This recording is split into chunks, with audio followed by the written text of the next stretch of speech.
Hey everyone, how are you doing? Peace be with all the good people out there. Welcome to you. So before anything, I want to clarify, I did a bit of research on Aksum, and if they imposed Christianity on others, the answer is no. So that's a correction. So I made a mistake in my last video saying that Aksum forced Christianity upon others. Based on the history based on what I have seen, the research that I made, that wasn't the case. Especially if I'm not mistaken during the beginning, meaning that people were generally allowed to practice what religion they practiced. And if I'm not, and also the obelisks do not have the serpent on them. There is some artifact that has a serpent on it, but it's not any of the obelisks that are found in Aksum. Okay, so the corrections are, number one, I made them in the last video. Number one, according to the history that I read, the kingdom of Aksum did not force the religion upon others. And the serpent is not found on the I believe they call them stelae. They're not found on the obelisks, but there is an artifact in Aksum, I believe, that does have a serpent or serpent-like figure on it. This goes back to some kind of folklore. So those are my corrections. So forgive me for that mistake. I might have made other mistakes. If I find them, I'll correct myself. I'm just a human being. But yes. And then I would like to say that for those so we're reading Dr. Alam Sagad's journal, The Historical Orbit of Eritrea's Agony. I recommend highly that, especially if you're interested in what we're reading, read Identity Jilted or Reimagining Identity by Dr. Alam Sagad Abbay. That's a book that he wrote. I don't know exactly when he wrote it. I'm reading it, and that book, I would say, either you read the article that I have in front of me first, or you read that book first, and then read this article and anything else he may have out there. But read his book. If you read that book, I'm reading it myself. I'm still reading it. I'm reading several texts, but that's one of them. Is Identity Jilted? Identity Jilted or Reimagining Identity. Okay, that's the name of the book. You should have an easy time finding it online, or if you have any other means of finding books. So that book is filled with information. You can see more as to what Dr. Alam Sagad's vision and Dr. Alam Sagad's what his understanding and what his approach is. I find his approach to be balanced. I feel like many Eritreans would disagree with his views, but I also feel that many Eritreans would also say that he's right, he has a point.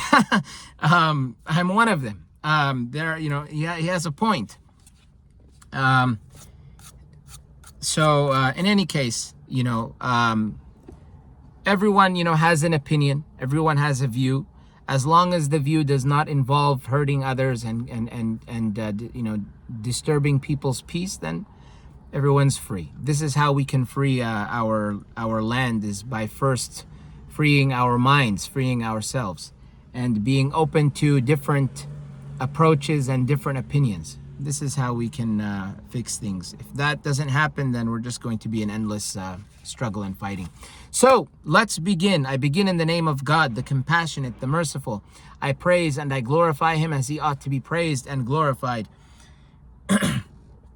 So last we talked about what I'm going to do is, because last time I was making a lot of comments, so I'm just going to read from where, not from the beginning, but just from the end of where we left off. So, despite hostility to state policies, which was reflected in the frequent refusal of the youth to salute the Ethiopian flag, there was not a pan-Eritrean identity. It was therefore raw emotions that preceded cognition when the first political entrepreneurs, who were lowland Muslims, framed the nationalist discourse of the Eritrean Liberation Front as Arabist. They framed it as Arabist. People may disagree with this. People may say, no, pan-Eritreanism did exist when the revolution started. I think that, I don't know for sure. Based on my own personal research, I found that people wanted to be separate from Ethiopia. That's true. Whether they were pan-Arabist, pan-Eritrean as a whole, that's another story. Was there a group of people saying that, yeah, we want to be Eritrea, we want to be Eritrea? I believe the answer is yes, according to my research. Okay, according to my research. But was there a pan-Eritrean identity? I don't think it had become full-fledged. And if we go to the footnote, if we go to the footnote 49, a pan-Eritrean identity does not arise in earnest. Does not arise in earnest until the middle of the 1970s, primarily in reaction to the brutal and senseless state behavior. So in earnest, if I'm not mistaken, it did not happen. You can say it did not take its full shape, if I'm not mistaken, in earnest. I looked it up and I forgot. But let's just say it did not take the form that it took. This pan-Eritreanism did not come into full effect, complete effect, until the 70s. It did not start in the 60s. The revolution started in the 60s, and the groups, the groups like ELF, EPLF were formed in the 60s, maybe others. ELM, I believe, was formed in the late 50s. But there was no Eritreanism, according to Dr. Alam Sagad. But this, I believe, is true. Nobody said like the whole country wasn't rallying. This was a gradual process. How long it took, I don't know. But what we see here is the mid 70s. That's when it started to really be. That's when it became Eritrea, Eritreanism, pan-Eritreanism. This man doesn't speak out of ignorance. He does not speak out of ignorance. He knows exactly what he's talking about, exactly who different characters are. He knows who's who. He knows who's who. So he's not just some Ethiopian person commenting on Eritrea, saying Eritrea belongs to us and period. End of story. No. That's the Amharist way. The Haile Selassie way. This man doesn't do that. So let's continue. So they framed the nationalist discourse of the Eritrean Liberation Front, ELF, as Arabist. They said the leadership of the Eritrean Revolution, in observance of the organic, cultural, historical, and political relations that link the Eritrean people with the Arab nation, stressing the common struggle against Zionism, shall reinforce and consolidate the relations of brotherhood and struggle. And that can be found in the Eritrean Liberation Front political program, Second National Congress of the ELF, May 28th, 1975, page 31. Okay. Indeed, there was confusion as to where the Eritrean identity resided. Where did it reside? Where did the Eritrean identity stay? Where did it live? Arabizing it was an uphill battle. To Arabize the Eritrean struggle was an uphill battle. We'll talk about this Arabism business. I'm a Muslim, but I'm not an Arabist. I want to make this clear. I'm a Muslim, but I'm not an Arabist. Well, aren't you Muslim? Don't you guys Arab this, Arab that? I'm not an Arabist. Islam did not come to the Arabs, and Islam is not an Arab's religion. But in our countries, that's what they say, that's what they imply. It's not an Arab's religion. let's continue here, and when the time is right, we'll talk, more about this thing, because anyway. Indeed, there was confusion as to where the Eritrean identity resided. Arabizing Eritrean identity was an uphill battle, since only 0.5% of the population was Arab. Who's Arab in Eritrea? Rashaida. That's it. Nobody else is Arab. 9 tribes, Rashaida are the only Arabs, and they just came in the 20th century from Saudi Arabia. So if they weren't there, 0 Arabs. Arab roots? Maybe. Arabs? None. Nobody who identifies as Arab. I am an Arab. No. Arab roots, perhaps, yes, but not the other way around. So that was why the Eritrean People's Liberation Front, EPLF, Sha'biya, that's Sha'biya, Jabhatu Sha'biya, EPLF, the Eritrean People's Liberation Front, which split from the ELF in the early 1970s, readily disowned Eritrea's Arab identity. Instead, it exposed the jihadist and pan-Arabist nature of the ELF and rejected that Arabic was the official language of Eritrea. That was, I believe, in Nihnan ala Manan, in the our struggles and goals. It translates to we and our goals, but in English they translated it into our struggles and goals. You can find it online in the English language translated. Eritrean People's Liberation Forces, Our Struggle and Its Goals. Pages 3 and 20. So, and that was published in maybe 1970 or 1971. It says. So, that's what they said. They rejected that Arabic was the official language of Eritrea. However, against the overwhelming historical records, the nationalist narrative of the ELF took even a stranger turn when it claimed that for more than 2,000 years, Eritrea, with its old name Midri Bahri, the land of the sea, was a free self-governing country with its kings, Bahri Nagasi, which means kings of the sea. King of the sea. With its kings, Bahri Nagasi, which means king of the sea. Throughout the past centuries, the Eritrean people have risen up with unity and determination against the attempts of attack on the Eritrean border made by the Aksumite Ethiopia, by the Aksumite kingdom, Ethiopia. Source for that?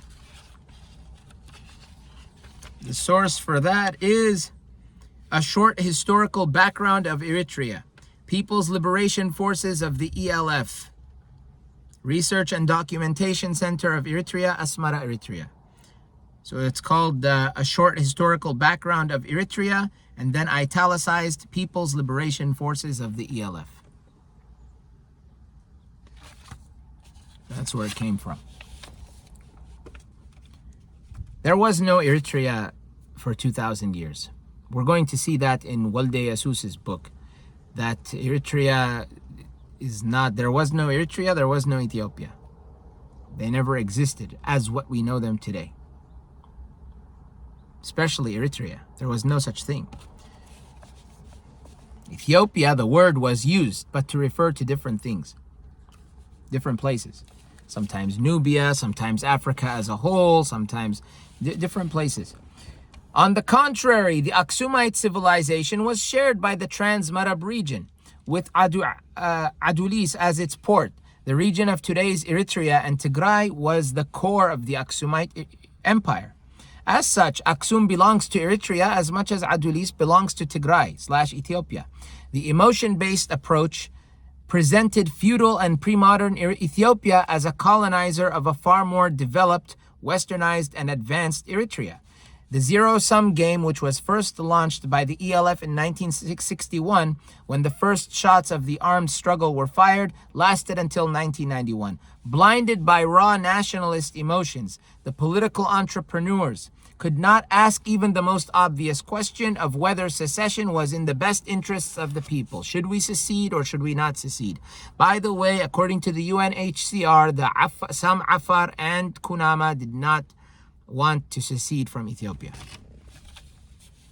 Which makes sense because they share their tribes. they share tribes. The border is what divides them. Kunama and from Ethiopia and Tigray, from Tigray and Eritrea are the same people, and the Afar from Ethiopia and Eritrea and Djibouti are all the same people. It would make sense for some Afar to say, we don't want to secede. Why should we separate from our people? If you ask them, I've asked someone, Afar, why don't you guys just unite? Which now Risado is talking about. But I asked another person who has nothing to do with Risado, but I said to him, why did you divide? He said, well, colonialism. So you're just going to blame colonialism? Just colonialism? They did this to us, so I'm going to continue on? You're going to continue following the colonizers' ways? You used to have a sultanate, you used to have a whole civilization, and now you want to give it up for some nation state that was created by Italians? This is the truth.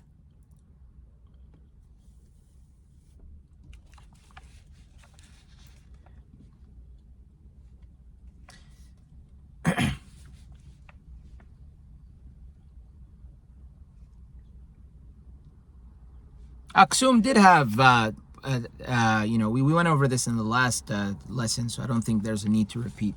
Nor did the Addis Ababa regimes ask whether Eritrea was worth so much bloodshed and all the resources that could have been better spent in developmental projects. As the secessionists ventilated the mythology of colonized Eritrea being far more advanced than its colonizer, Ethiopia, the imperial response, which ignored the Eritrean plight, was equally arrogant and chauvinistic. I will read that again. Nor did the Addis Ababa regimes ask whether Eritrea was worth so much bloodshed and all the resources that could have been better spent in developmental projects. As the secessionists ventilated the mythology of colonized Eritrea being far more advanced, the secessionists, those who wanted to separate from Ethiopia, as the secessionists ventilated the mythology of colonized Eritrea being far more advanced than its colonizer, Ethiopia, the imperial response, which ignored the Eritrean plight, was equally arrogant and chauvinistic. According to Haile Selassie's viceroy in Eritrea, Ras Asrate Kassa, he said, those who say that their language, their people, and their masters are different and do not accept the Eritreanness of Ethiopia and the Ethiopianness of Eritrea have already left the land of Eritrea and may even leave tomorrow. Otherwise, it must be known that the land of Eritrea can never escape its Ethiopian identity, and it is profoundly an unbreakable organ of Ethiopia. Ras Asrate Kassa said that. It was quoted in.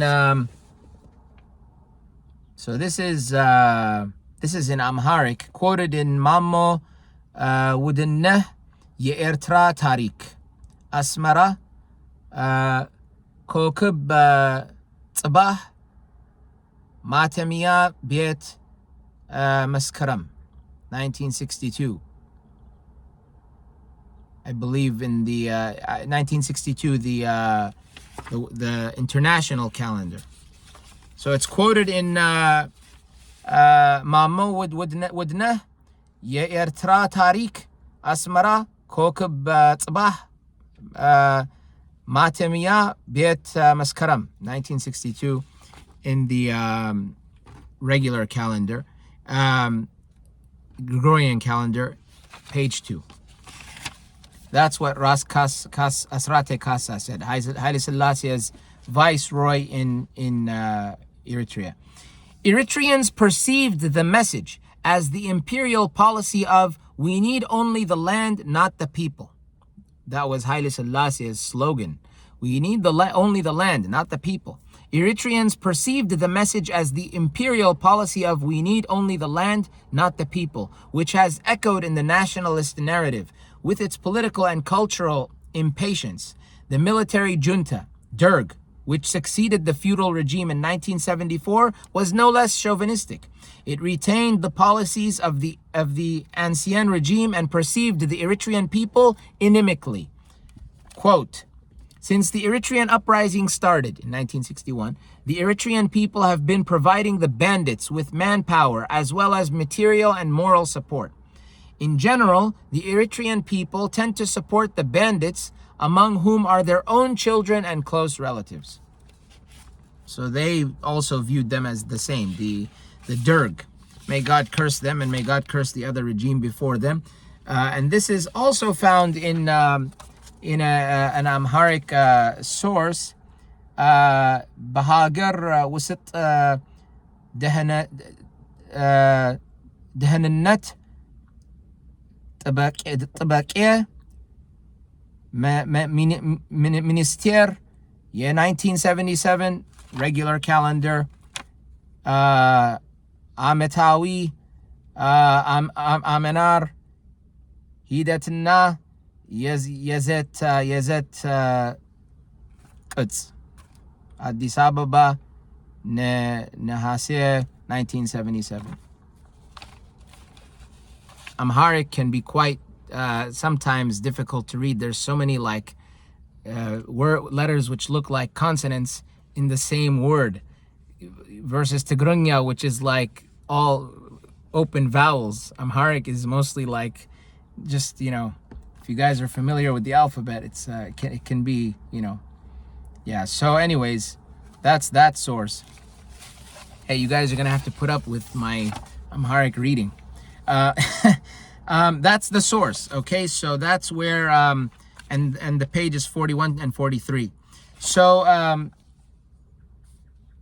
the Eritrean people have been providing the bandits. So the Derg regime also vilified the Eritreans, trying to make them look like bad people. Let's continue. Consequently, positions hardened as the politics of passion pervaded both sides of the Merab, like the Merab River, meaning the Eritrean side, Ethiopian side. Like the imperial regime before it, the Derg overrated Eritrea and was determined to keep it at any cost.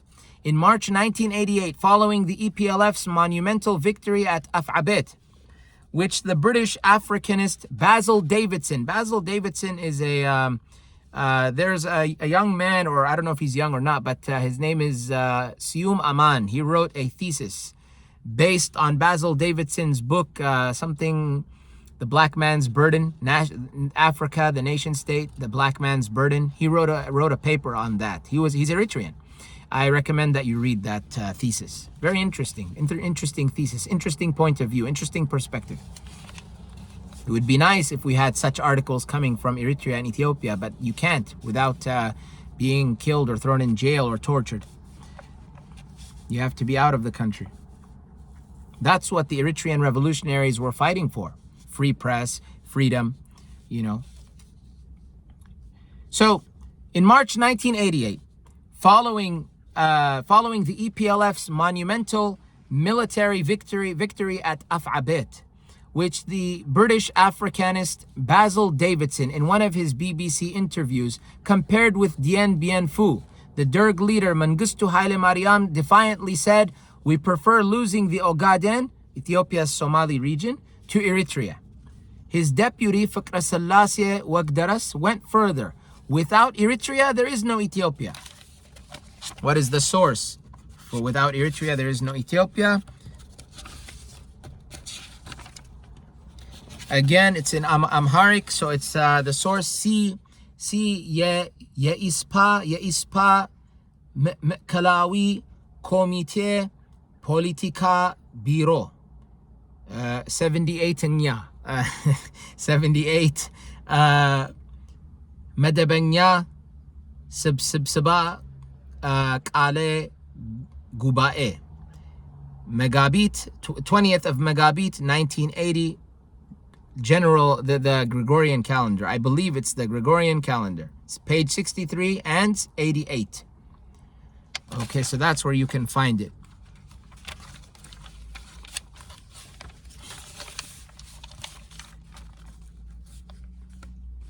Without Eritrea, there is no Ethiopia. A month later, emergency rule was proclaimed over Eritrea when one of the top Derg leaders, General Tesfaye Kaberkidan, was put in charge. a member of the ruling party, Kasa Gebre, justified it thusly. The reason for the proclamation of the emergency law was to terrorize the people, to tell them that an absolute dictator has been appointed as their administrator. Neither side showed moderation. What is the source for when he said the reason for the emergency is to tell them that there is a dictator? That's the source for that would be, I believe it's Amharic, the same one. So see, Yeispa Makelawi Komite Politika Biro 78 78 and then 78 Madabanya Sabsaba Kale Gubae Megabit 20th of Megabit 1980 Gregorian calendar pages. Sorry, it's on page same source, page 134. Forgive me, page 134. Same source as the previous one. By the way, I'm not making fun of Amharic. I'm making fun of myself. That's what I'm doing. That's why I'm not making fun of Amharic. I respect the language. It's just a language. Okay. So, according to Mikhail Gaber, one of the Eritrean revolutionaries and a good friend of Walde Jesus Ammar, Mikhail Gaber is no longer with us.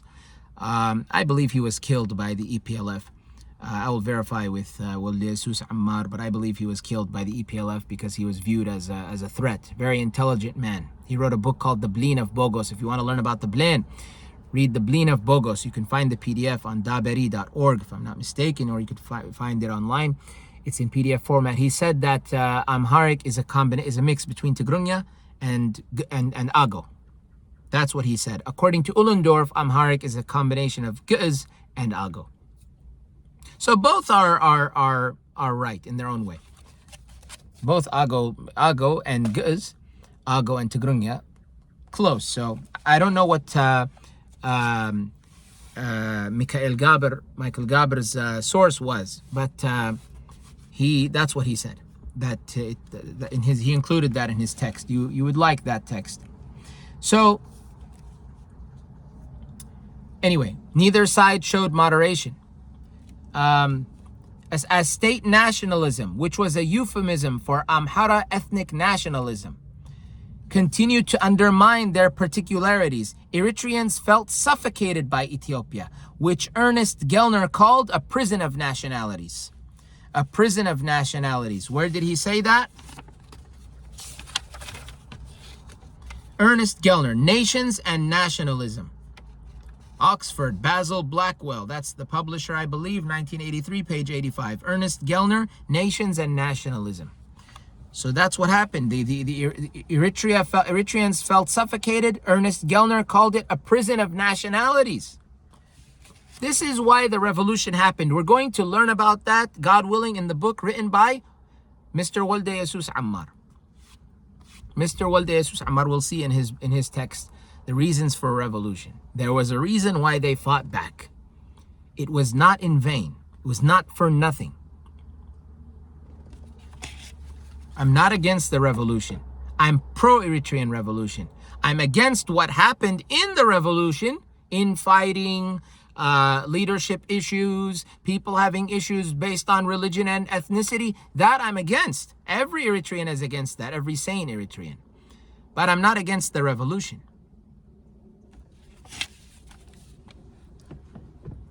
Consequently, the Amhara political entrepreneurs had a disjunctive relationship with the nascent Eritrean elite, with the new Eritrean elite.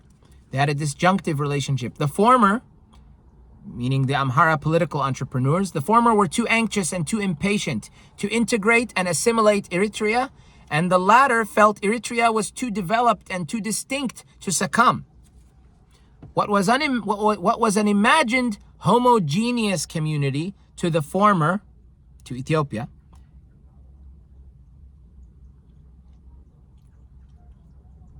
what was an imagined homogeneous community to the former appeared as political suffocation to the latter. It was. Armed with the heavy artillery of resistance against the pathology of Amharanization, the political centralization, the restless, nascent Eritrean intelligentsia suffered from what can be called the neurosis of Eritreanism, a sense of superiority and exceptionalism. One ism led to another ism. One extreme led to another extreme. It would not have, God knows best, it would not have happened if there was no extreme on one end causing the other. When one force is oppressing you, doing everything it can to oppress you, undermining you and underestimating you and just stepping all over you, stepping the hell all over you, what are you going to do? You're going to respond with a revolution. What are you going to say? Okay. In Tigrinya, you say, Abiet. Yes, sir. Okay. Yes, ma'am. Will you do like what Martin Luther King said and give him the brick so he can hit you again? If I'm not mistaken, that's what he said at some point. He's, thank you, sir. Thank you, sir. Excuse me, sir. Something like that. You keep, use this. You're gonna keep giving them a brick to beat you up with it until you die. That was, I think, some kind of tactic to show humbleness or some Gandhi thing. Doesn't work in some places. In every country in the world, including the United States of America, a person has the right to defend himself. If someone comes in your front yard and wants to rob your house and he has a gun, he's using it already. You have the right to respond, but in any way that you feel that you can respond. That's the whole purpose of the right to bear arms, not to go around shooting people, mass shootings like these idiots do. But the right to bear arms, the Second Amendment, is made for protection and self-defense, to save your life.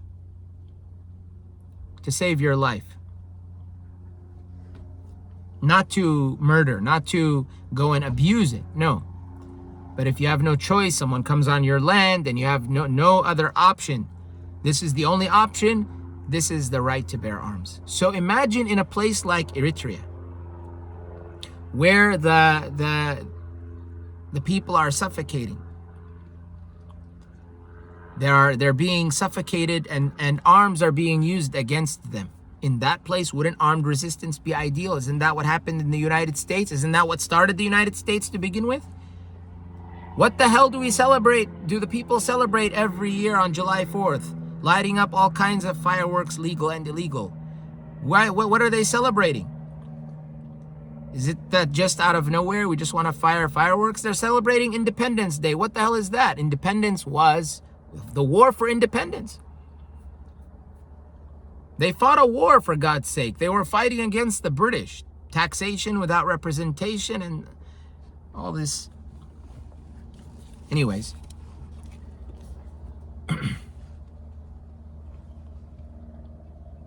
Armed with the heavy artillery of resistance against the pathology of Amharanization and political centralization, the restless, nascent Eritrean intelligentsia suffered from what can be called the neurosis of Eritreanism, a sense of superiority and exceptionalism.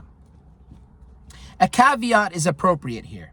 It also has foreign roots. Eritreanism was not entirely an offshoot of the disjunctive relationship between the Amhara and the Eritrean political entrepreneurs.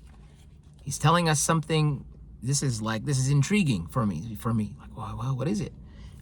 He's saying Eritreanism was not entirely an offshoot of the disjunctive relationship between the Amhara and the Eritrean political entrepreneurs. It wasn't just that.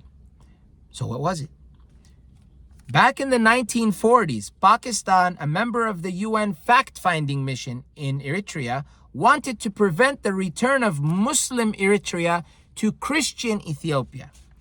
They wanted to prevent the return of Muslim Eritrea to Christian Ethiopia. As if Ethiopia has no Muslims. When you go to the masjid, where you prostrate, that's what it means, place of prostration. When you go to the masjid, where there's a large number of East Africans, You find Eritreans praying with Ethiopians, praying with Somalis, praying with everyone. Everyone's together, and they're nothing.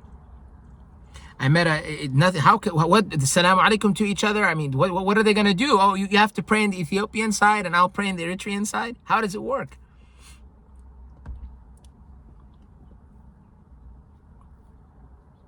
I remember a meeting, a mixed, very nice man, a man mixed between Eritrean and one Eritrean tribe and an Ethiopian Muslim. I met him at the mosque, at the masjid. He's old enough to be my father. He was Eritrean and Ethiopian, mixed. He was from one tribe of Eritrea, from one tribe of Ethiopia. A tribe which is, yeah. So I don't want to, reveal things because, let's just say that. But very nice man. And I had to ask him where he was from. He told me to guess. I thought he was from I just took a guess. I don't know why I said Djibouti. I don't know why I said that. But he said wrong. He said I'm from both Eritrea and Ethiopia. And he was from, he had both, but he was very balanced man. Even though one of his family members is from Eritrea, one of his parents, and the other is from Ethiopia. But very balanced man. It was nice to see the balance in him. He wasn't an extremist, I hope he accepts the Eritrean revolution and Eritrea, why the Eritreans, what their grievances. I hope that. But if he does, good. If not, I wish him guidance.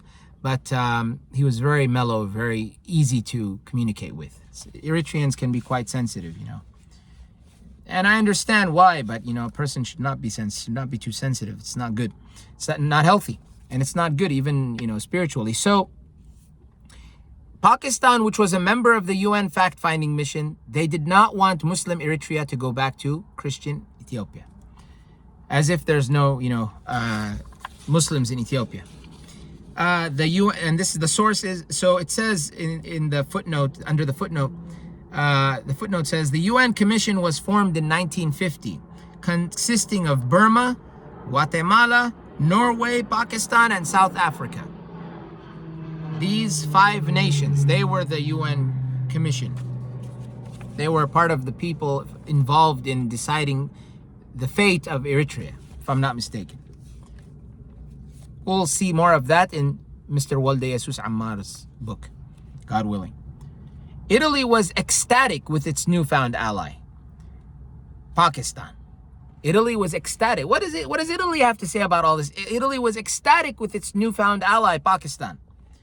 Pakistan itself broke away from India partition. Who started that? Who is responsible for partition? Who was responsible for that? The British. Divide and conquer. When they divided and conquered Pakistan, Pakistan was known as the land of the clean. That's what Pakistan means. Pak is a Persian word, Farsi word, meaning clean, pure, land of the pure. Hindustan means land of the Hindu. Hindustan, Pakistan, there's another name they have for Hindustan, which starts with a B, I forget what it is. Hindustan, India, which is supposed to be the land of the Hindu, if I'm not mistaken, I think India still has more Muslims than Pakistan. If not, India still has a large population of Muslims living there. Pakistan is a Muslim country generally. 98% perhaps, maybe 99%. India has a large Muslim population. What was the end goal? I understand the politics. But who was behind it? Who cut the cake? Who cut the cake? Who gave you the knife to cut the cake? The British. You can't expect benefits from a devil. Conquered half the world, the British. They conquered half the world. You think he's going to give you something that will not benefit him? Why is Palestine under hell today? The British are the ones who handed Palestine over to the Zionists like candy. I don't have candy. I don't have candy so that I can show you what happened, but they handed it to them like candy. Here you go. They handed it. Here you go. Politics is disturbing, you know?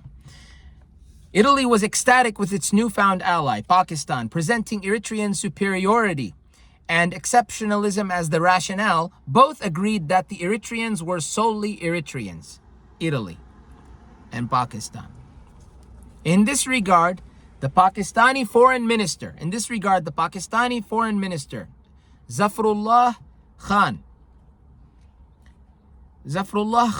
had delivered a speech in the United Nations, which was much appreciated by Count Sforza. Count Sforza was some government representative of Italy, who saw the situation as follows. If there was to be any mandate, it must not be an Ethiopian mandate over Eritrea, but a mandate of the Eritrean people over the Ethiopian people, a people much inferior to the Eritreans, but capable, with the passage of time, and with the example of the Eritreans of attaining the same degree of civilization. These Italians who said that Eritrea is uncivilized before, now they're saying Eritrea is civilized? What is the source of that? Count Sforza on Eritrea in the Italian parliament. This is what Count Sforza said.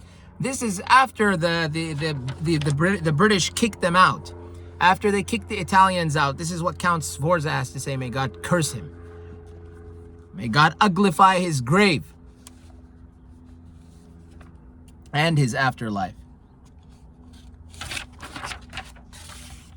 Let's finish one more paragraph and we'll call it an episode. The arguments of the Pakistani and Italian delegates, as well as the rigid and myopic policies of the state, helped Eritrean elites to see themselves differently. Against this backdrop, the Eritrean political entrepreneurs built an edifice of superiority around the Italian colonial bequest and modernist city of Asmara. Modernist city of Asmara. Nowadays, would it be called modernist? City of Asmara, if I understood it correctly. By claiming Picciola Roma, they perceived themselves as far more developed than their political masters, the Amhara. Again, the arguments of the Pakistani and Italian delegates, as well as the rigid and myopic policies of the state, helped Eritrean political entrepreneurs build an edifice of superiority around the Italian colonial bequest and modernist city of Asmara. By claiming Picciola Roma, they perceived themselves as far more developed than their political masters, the Amhara. Hence, the quip commonly attributed to Wolde Ab Wolde Mariam, that Amhara, Ashem Baido, Kagazukas,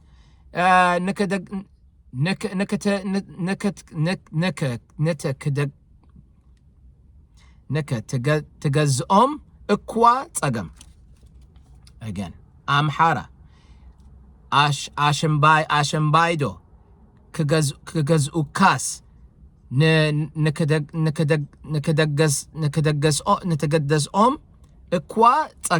it is difficult to rule the Amhara, let alone to be ruled by them.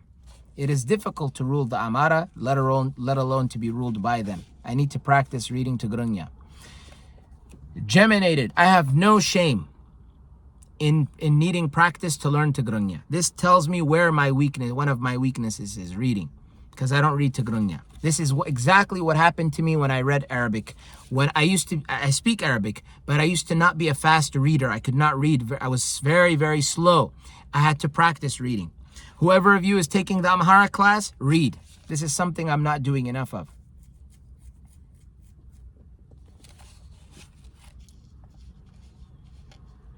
It is difficult to rule the Amhara, let alone to be ruled by them. Germinated in Amhara ethnic nationalism, Eritreanism was a reactive nationalism. Germinated in Amhara ethnic nationalism, Eritreanism was a reactive nationalism. Reactive meaning like a progressive nationalism, or reactive as in a reaction to another nationalism. Without the former, the latter would have been unimaginable, because most Eritreans are peasants, and peasants do not understand nationalism. Risk averse, they tend to be apolitical. This is true in my understanding, tends to be true. Usually peasants are not concerned with these things. They tend to be apolitical. Consider...